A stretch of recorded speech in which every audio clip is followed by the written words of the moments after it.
आज के इस वीडियो में हम मौर्य साम्राज्य से रिलेटेड 35 मोस्ट इम्पॉर्टेंट क्वेश्चन लेकर के आए हैं, जो कि आपके आने वाले हर एग्जाम के लिए बहुत ही इम्पॉर्टेंट है। तो आप लोग वीडियो को एंड तक जरूर देखिएगा। आइए स्टार्ट करते हैं वीडियो को। हमारा पहला क्वेश्चन है, मौर्य साम्राज्य की स्थापना किसने की थी? तो दोस्तों, मौर्य साम्राज्य की स्थापना चंद्रगुप्त मौर्य ने की थी। ठीक है, ऑप्शन नंबर डी इसका राइट आंसर हो जाएगा। चंद्रगुप्त मौर्य ने 322 ईसा पूर्व चाणक्य की सहायता लेकर के क्या किया था, जो नंद वंश का अंतिम शासक था धनानंद, उसे हरा करके मौर्य वंश की नींव रखी थी। ठीक है, याद रखिएगा ये। चाणक्य किसका प्रधानमंत्री था? तो दोस्तों, चाणक्य जो था वो चंद्रगुप्त मौर्य का प्रधानमंत्री था। ठीक है, चंद्रगुप्त मौर्य ने चाणक्य की सहायता से ही मौर्य वंश की स्थापना की थी। चाणक्य का और अन्य नाम क्या था? दोस्तों, चाणक्य के और अन्य नाम थे विष्णुगुप्त और कौटिल्य। ठीक है, तो दिए गए ऑप्शन में ऑप्शन ए जो है विष्णुगुप्त, ये इसका राइट आंसर हो जाएगा। और ये जो नाम था ये इनके पिता ने रखा था।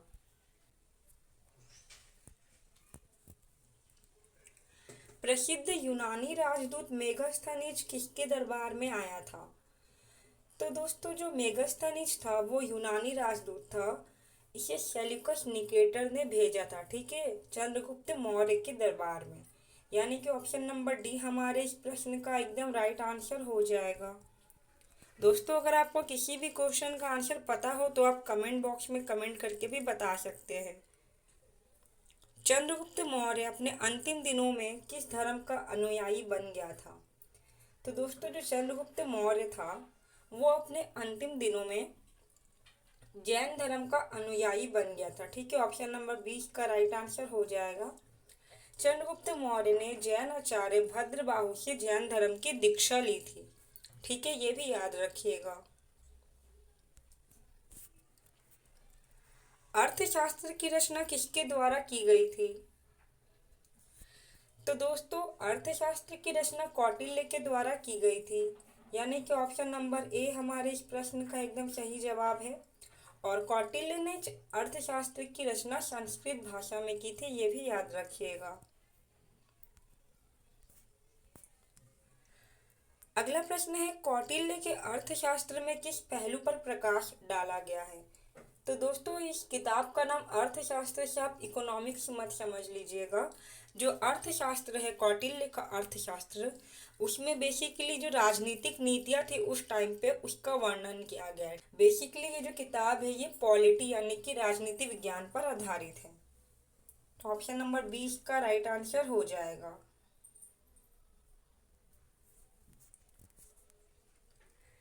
किस राजा की कहानी मुद्रा राक्षस नाटक का विषय है? तो दोस्तों, पहले आप ये याद रखिएगा कि जो मुद्रा राक्षस है इसके लेखक कौन है? तो विशाखा दत्त इसके लेखक है। ठीक है, विशाखा दत्त ने मुद्रा राक्षस नाटक को लिखा है। और इसमें जो है चंद्रगुप्त मौर्य की कहानी है। तो ऑप्शन नंबर डी इसका राइट आंसर हो जाएगा। और ये जो मुद्रा राक्षस नाटक है इसमें चंद्रगुप्त मौर्य को वृषल कहा गया है। ठीक है, मैं लिख देती हूँ। चंद्रगुप्त मौर्य को वृषल कहा गया है। वृषल का मतलब होता है सर्वश्रेष्ठ राजा। ये भी याद रखिएगा, बहुत ही इंपॉर्टेंट एग्जाम में पूछा गया है कि मुद्रा राक्षस नाटक में चंद्रगुप्त मौर्य को क्या कहा गया है। तो सही उत्तर हो जाएगा वृषल।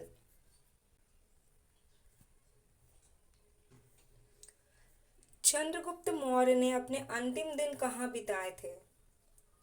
तो दोस्तों, जैसा कि मैंने बताया कि चंद्रगुप्त मौर्य ने अपने अंतिम दिनों में जैन धर्म ग्रहण कर लिया था। तो ये क्या किए थे चंद्रगुप्त मौर्य ने? आचार्य भद्रबाहु के साथ ही अपने अंतिम दिनों में कर्नाटक के श्रवण बेलगोला में चले गए थे। ठीक है, ऑप्शन नंबर 20 का राइट आंसर हो जाएगा। वो कर्नाटक चले गए थे और वहीं पर क्या हुआ था, श्रवण बेलगोला नामक स्थान पर उन्होंने शल्लेखना विधि या फिर उपवास द्वारा अपना शरीर जो है वो त्याग कर दिया था। ठीक है, शल्लेखना विधि वो होता है जिसमें इंसान बिना कुछ खाए पिए ही रहता है और अंत में क्या होता है, वो भूख के वजह से जो है वो अपने प्राण त्याग देता है। तो चंद्रगुप्त मौर्य ने इसी विधि द्वारा अपने शरीर का त्याग किया था, ये भी याद रखिएगा।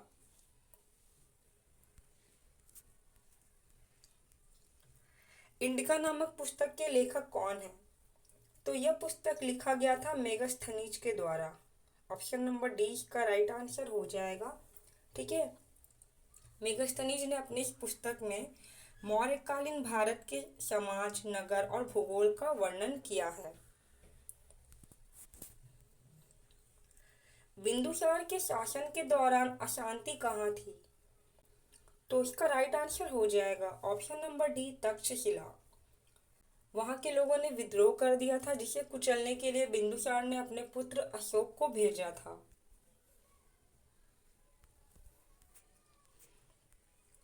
किसके शासनकाल के दौरान डिमाकस भारत आया था? मोस्ट इंपॉर्टेंट क्वेश्चन है दोस्तों, कई एग्जाम में पूछा गया है।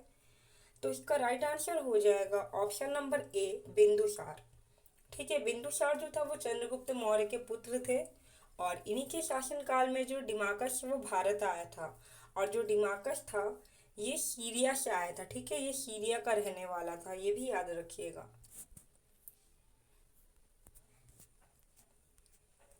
किस मौर्य शासक को यूनानियों द्वारा अमित्र घात कहा जाता था? मोस्ट इंपॉर्टेंट क्वेश्चन है दोस्तों, इसका राइट आंसर हो जाएगा ऑप्शन नंबर सी बिंदुसार।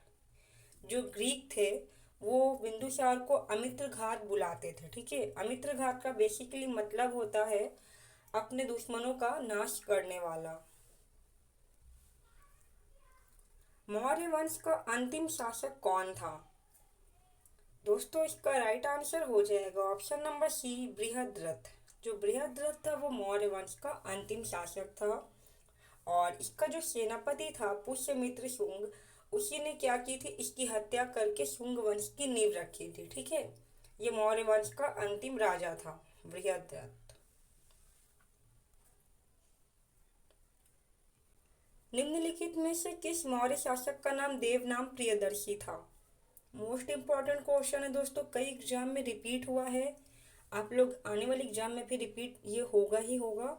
तो आप लोग इसका राइट आंसर बताइए, इसका राइट आंसर क्या हो जाएगा? इसका राइट आंसर हो जाएगा ऑप्शन नंबर ए अशोक। ठीक है, अशोक का जो उपनाम था वो देवनाम प्रियदर्शी था और अशोक जो था वो बिंदुसार का पुत्र था, ये भी याद रखिएगा।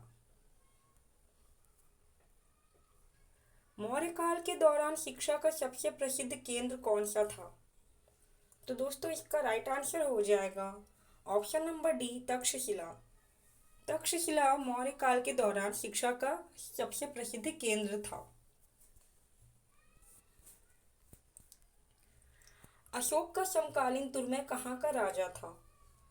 तो दोस्तों जो अशोक का समकालीन तुर्मे था वो मिस्र का राजा था। ऑप्शन नंबर ए इसका राइट आंसर हो जाएगा। ठीक है,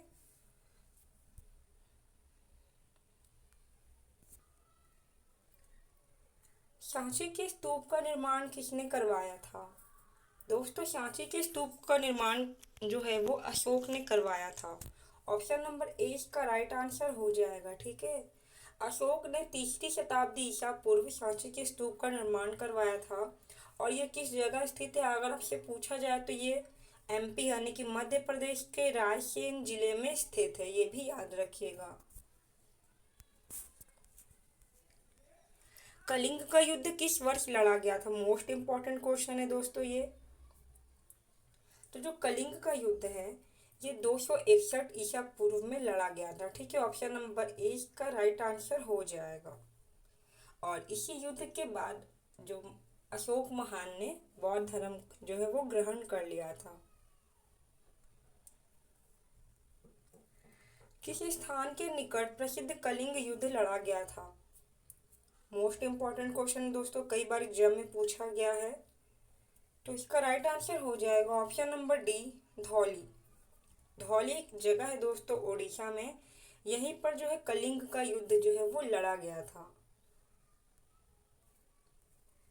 कलिंग युद्ध के बाद सम्राट अशोक ने कौन सा धर्म अपना लिया था? तो दोस्तों आप सभी को पता है कलिंग युद्ध के बाद सम्राट अशोक ने बौद्ध धर्म को जो स्वीकार कर लिया था, यानी कि ऑप्शन नंबर ए हमारे इस प्रश्न का राइट आंसर हो जाएगा। दोस्तों अगर आपको पढ़ाने का तरीका अच्छा लग रहा है, क्वेश्चन जो है वो समझ में आ रहा है कि हाँ इम्पॉर्टेंट है, तो आप लोग वीडियो को जो है लाइक कर दीजिएगा और चैनल को सब्सक्राइब कर दीजिएगा ताकि आपको डेली ऐसी ही इम्पॉर्टेंट वीडियो मिलती रहे जो कि आपके एग्ज़ाम से रिलेटेड हो। निम्नलिखित अभिलेखों में से किसमें अशोक का नाम उल्लेखित हुआ है? तो दोस्तों दिए गए ऑप्शन में जिनमें अशोक का नाम उल्लेखित हुआ है वो है आपका गुर्जरा में, ठीक है, ऑप्शन नंबर बी। गुर्जरा जो है एमपी में है, ठीक है, ये भी एमपी के दतिया जिले में स्थित है। यहाँ पर अशोक का जो है वो नाम उल्लेख हुआ है। अशोक के किस शिलालेख में कलिंग युद्ध का वर्णन है? तो अशोक के 13वें शिलालेख में जो है कलिंग युद्ध का वर्णन हुआ है। ये इंपॉर्टेंट क्वेश्चन है दोस्तों, एग्जाम में पूछा गया है बहुत बार। इसका राइट आंसर हो जाएगा ऑप्शन नंबर डी, ठीक है। अशोक के 13वें अभिलेख में कलिंग युद्ध का वर्णन किया गया है। सांची का स्तूप किस कला व मूर्ति कला का निरूपण करता है?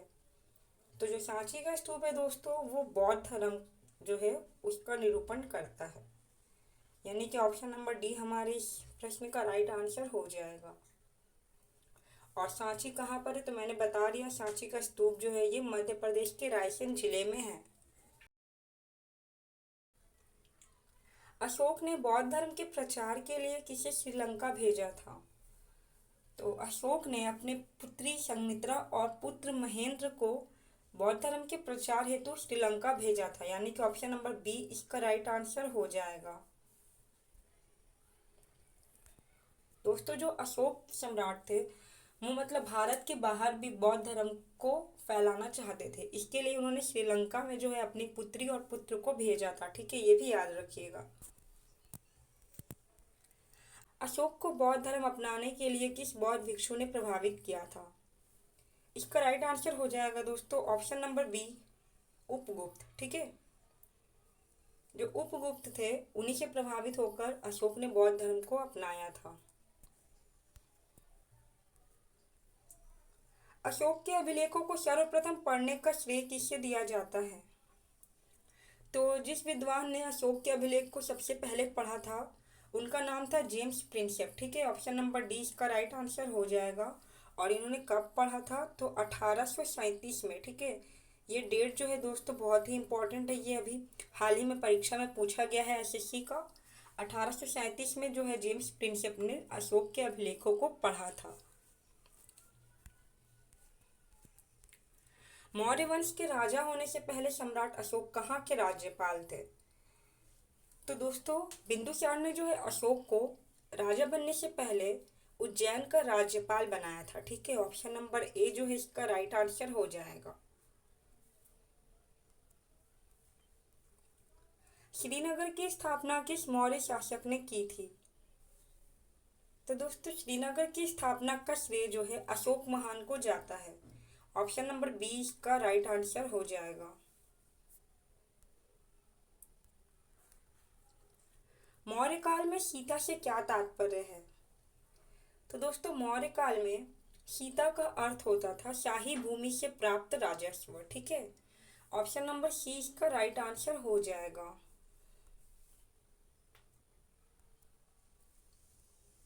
मौर्य काल में प्रचलित मुद्रा का नाम क्या था? तो दोस्तों मौर्य साम्राज्य में जो मुद्रा प्रचलित थी उसका नाम था पर्ण, यानी कि ऑप्शन नंबर ए इसका राइट आंसर हो जाएगा। और जो काकड़ी है ये तांबे के सिक्कों को कहा जाता था, ठीक है।